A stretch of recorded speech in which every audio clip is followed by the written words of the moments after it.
Hey everybody, thank you for your patience and understanding. We're returning to episode 6, Behind the Mask, part 2. Thank you very much again for your patience.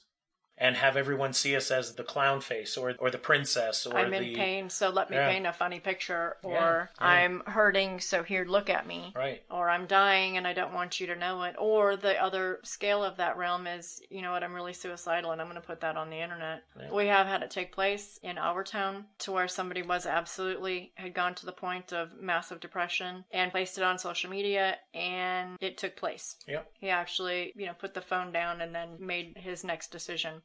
We've seen those kind of things take place on social media. It's a raw form of stuff. It's very difficult to be able to know what's real, what isn't. And again, I said it earlier, is probably the best way to know what's real and what isn't is to go to the source. Is to always find, I guess I could say to God for that part, but the source of where's the information coming. If you see somebody posting something and you're wondering, stop wondering. Don't assume. Don't respond with a thought like, wow, you're an idiot. Or, wow, that was such a lie that you did. It's like, well, when you go to the source and you talk to the person that posted it, if you don't know them, which guess what? 99% of our friends on our social media pages, we don't know them.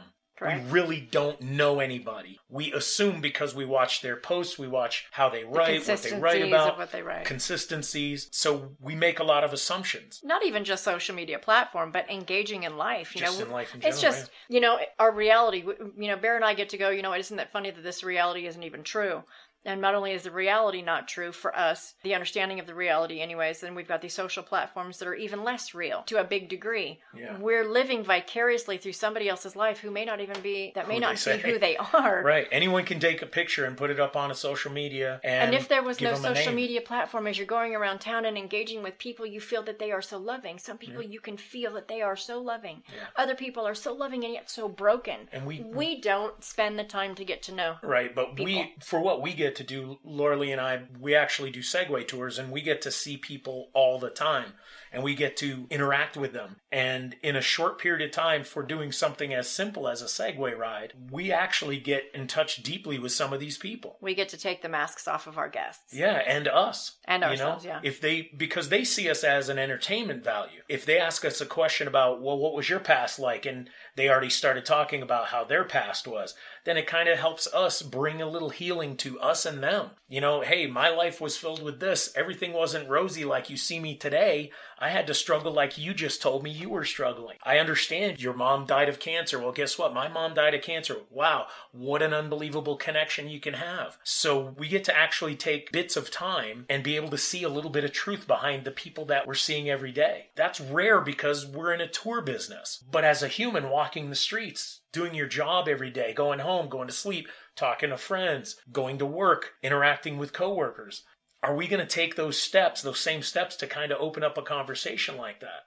That all depends on us and if we're comfortable with us. But are we also in a workforce or in a social gathering to pretend and make everybody believe the ideas that we try to portray on our social existence? I mean, it's pretty tough to be able to be always who you are because we have this fear in us that people aren't going to like us for who we are. That we're not good enough. That we're not either good enough or worthy of... We can't live up to your expectations, and that brings me back into it. So when you look at each relationship that has maybe faltered or failed, or you believe that it was somebody else's fault, taking responsibility for it is very important. Mm-hmm. When I look back at my past, especially when I came to my parents and feeling all of those things, I get to look back now and go, I had agendas. Even as a child, right? They're legitimate beliefs. I believe they should have been, more protecting. They should have looked over, I believe, all those things. But as an adult now looking back, I had agendas. I wanted them to love me because they were my parents. Right. I was their child. I believe that they should have had me in everything that they did. The understanding of being a child means I'm with these two. Yeah. I think I'm supposed to be with you I two wanted to be loved, child, and we all wanted to be perfect. And as children, we don't even know what that is. We just want to be loved. Yeah. We want you to not let those things happen to us. Do this with me. Hey, I have a lollipop in my mouth. Look at the color. Take care of me. Look at me. Look at me.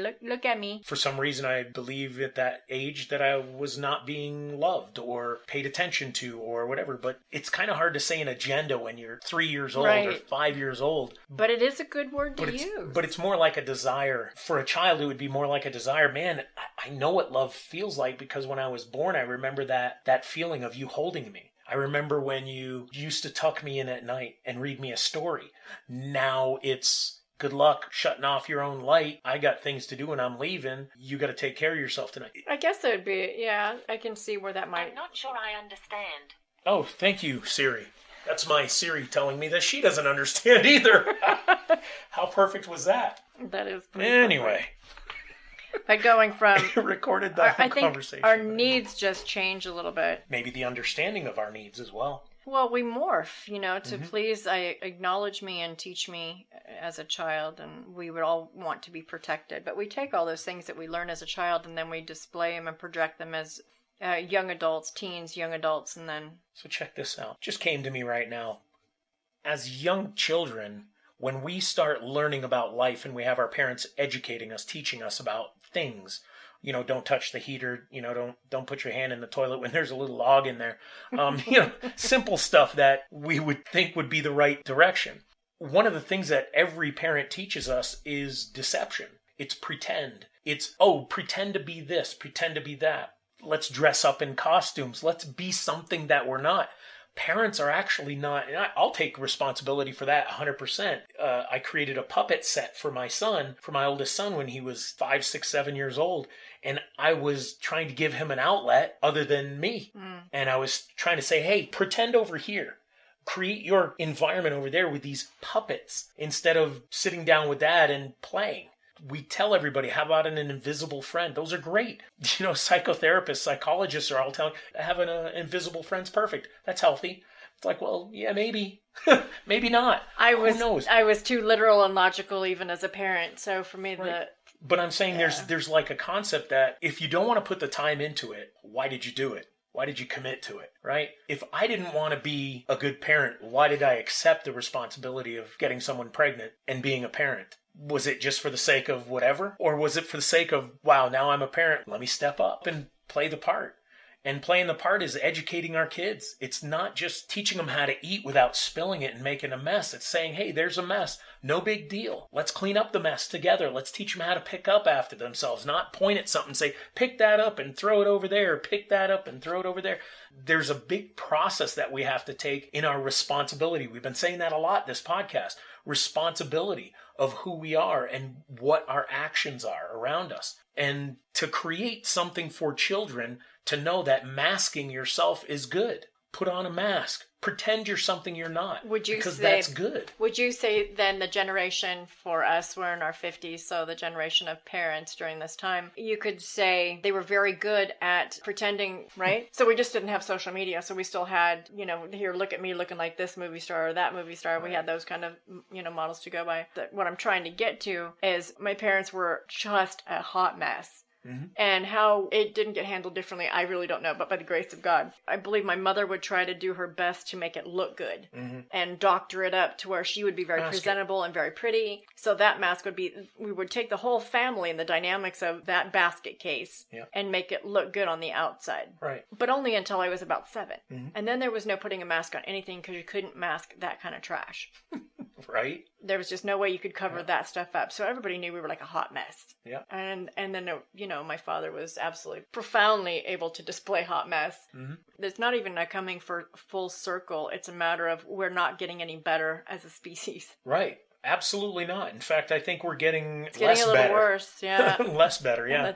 When we can take a look at hearing the conversations between our elders. Man, when I was a kid, it wasn't like that. Imagine what it was like to grow up in the Great Depression as a child, right? In the times when it was hard, what do you think the parents were going through to be able to feed their kids, give them a house, and all those struggles and pains? Some of them couldn't. They gave up their children. They sold their children. There was a full range. We're not getting any better. And I think that's basically our point. Bear and I are doing this because it's important that somebody out there find hope somewhere. Yeah. We don't know if it's 1 or 10. The hope is everything that we've learned in our walk, we want to be able to share the experiences. It's just like a shock factor without the pictures. Wake up. You can't scroll for 30 seconds forever. What is it in your life that really matters? If you're an addict or you don't know that you're an addict or you're having a struggle in life, you know what? It's a world problem. Yeah. It's a human unconscious problem. It's a problem inside the human themselves. There's a quote in the Bible, and I don't know my Bible at all, so it actually says, you will wake up, you will open your eyes, and you will become disturbed. So for me, when I got clean or was starting to get clean, there were simple functions that I wasn't able to perform. So I would put a mask on, even trying to get clean, I would put a mask on and I would go outside and I would try to go shopping for my children, food. And that basic thing that was so necessary for my children to eat, I could not complete because I couldn't put on a big enough mask or a heavy enough mask, and I couldn't hide the fact that I was incapable of actually doing what you were trying to go out and do. I was totally incapable of actually taking care of anything, whether it was feeding my children, to look at my children, to pick up my children. I didn't know if I could do these things, and I didn't even know if I wanted to. Being an addict is not easy. I gotta tell you, when you decide to get clean, that's not easy either. Right. How many masks are you willing to take off? Are you willing to take off any masks and get really real? It's not about people validating you and to say, hey, you know what, I look pretty, my life is getting so much better. I've got 30 days, I've got 60 days, and I got 90 days, because those are absolutely beautiful points. But the fact is you steps. don't need to show your tits and your abs to prove that you're doing okay. Because what proves that you're doing okay is the work that you're doing. What kind of work can you show that you're doing? Because folks, we're not looking for here hope and inspiration and courage. Show me that. In recovery, it's not what does everybody think. You shouldn't care. Yep. In recovery, you should not care about what anyone else thinks, because your focus and your heart and your soul should be dedicated to taking one step at a time in the right direction. In the healing process, the stepping away from it. It's okay. Just say 7 weeks clean. You don't have to add pictures to it. You can just say, I love myself. I'm gaining. I'm taking another step. It's not about whether anybody else is going to high five you, thumbs up you, give you a heart for it. We're so busy trying to fake it till you make it. And for some of us, it's absolutely necessary. For the others of us, we can't afford to fake anything. Yeah. We put ourselves in such drastic situations that it's time to rip off the masks. But even when you get clean, the funny thing about when you get clean is this is a lifelong process. We've talked about this. This is lifelong. I still find myself, even while I got 18 years behind me, man. I've been clean for 18 years. And I've come from the bowels of hell to, my life ain't so bad. But the facts are, is I still get to check myself every time and see, oh, you put a mask on, didn't you? Oh, you're trying to cover up something, aren't you? Right. I still have to evaluate myself, because I'm not worried about how you're going to evaluate me, but I have to see what mask I decided to put on in the morning, or which other masks did I want to put on throughout my day. Am I being authentic with myself? Sometimes, it ain't true. Yeah. I'm not. I can definitely say that I'm wearing a mask, and I have been since I've got to Sedona. I basically was trying to get rid of the person I was and to become the new person. So the fact that I'm known in town as Bear, that's my name, that's all I'm going to go by. It isn't my birth name, but I'm holding a mask because as soon as I got to Sedona and started the deeper healing in getting more in touch with God and the understanding of depth in a human being, the more I knew that the other person, the addict, the old person, the angry person, the physically violent person, that no longer existed in my life. So it wasn't like I was putting on a mask as much as I was letting go. Letting go of everything that used to be to become who I am.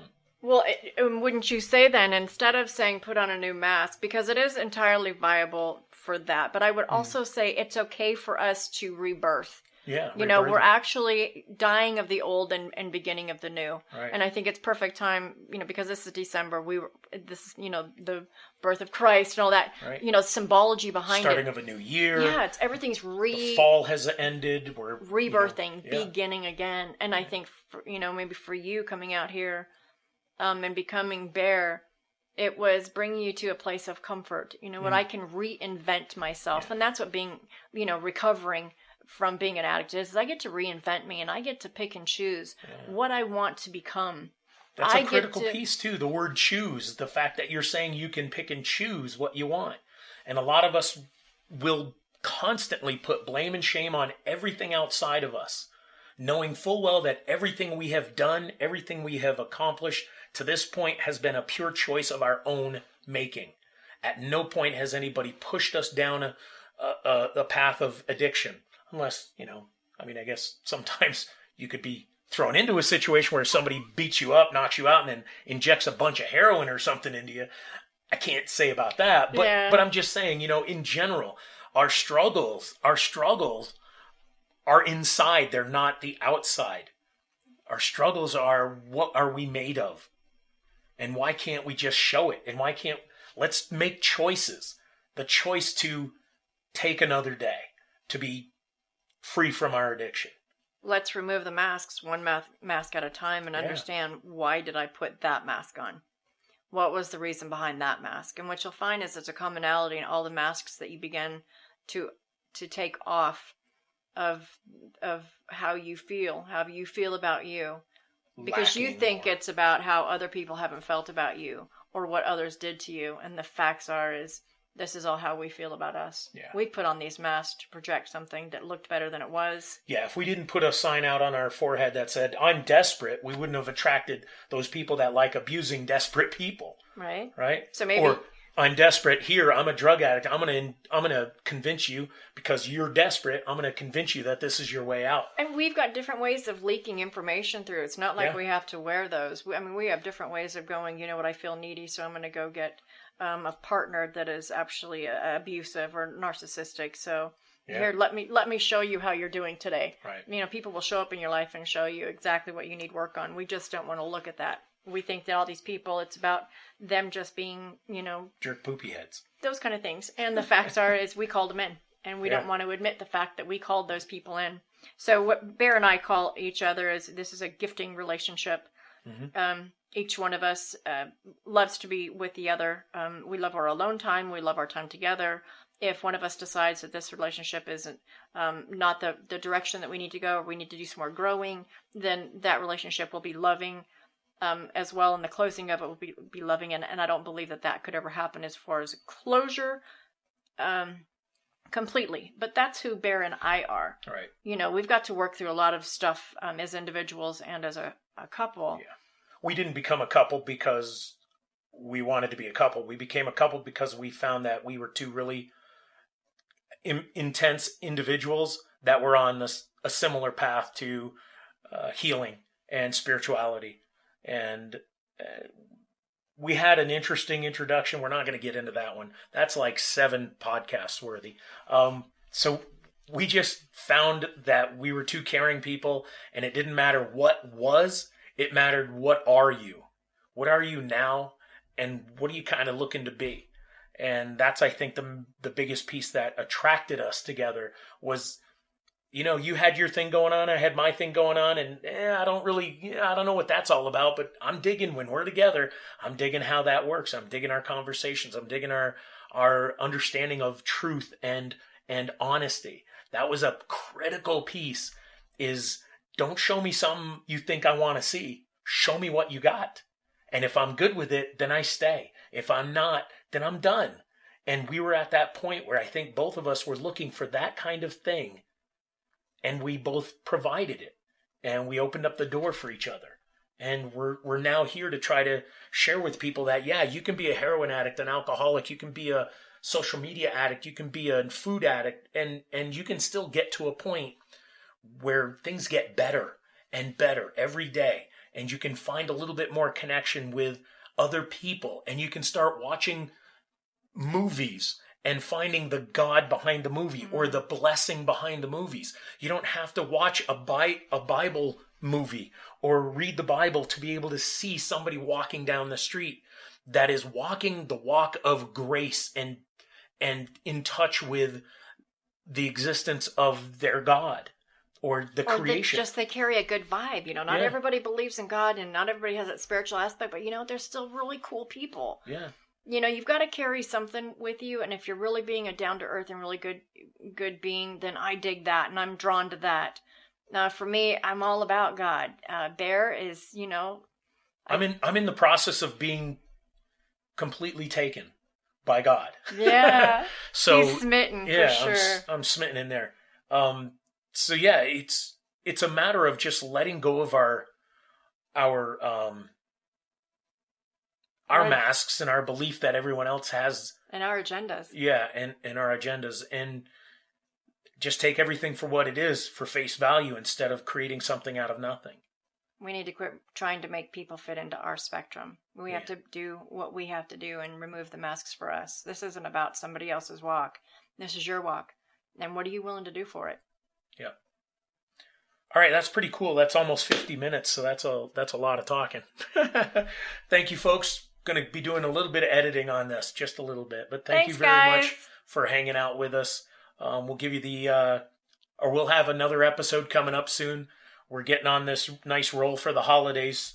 This is kind of one of the hardest times as well as the funnest times for people to enjoy. But and are you showing up for yourself? Yeah, keep that in mind, folks. It's about you and making sure that you're going to be taking the steps. Don't let anybody else tell you what to do. You know what your path is, and let's stick with it. And we're here for you, and we love you, and we will talk to you later. And folks, don't forget to stay tuned for our next podcast coming up soon. Thank you very much.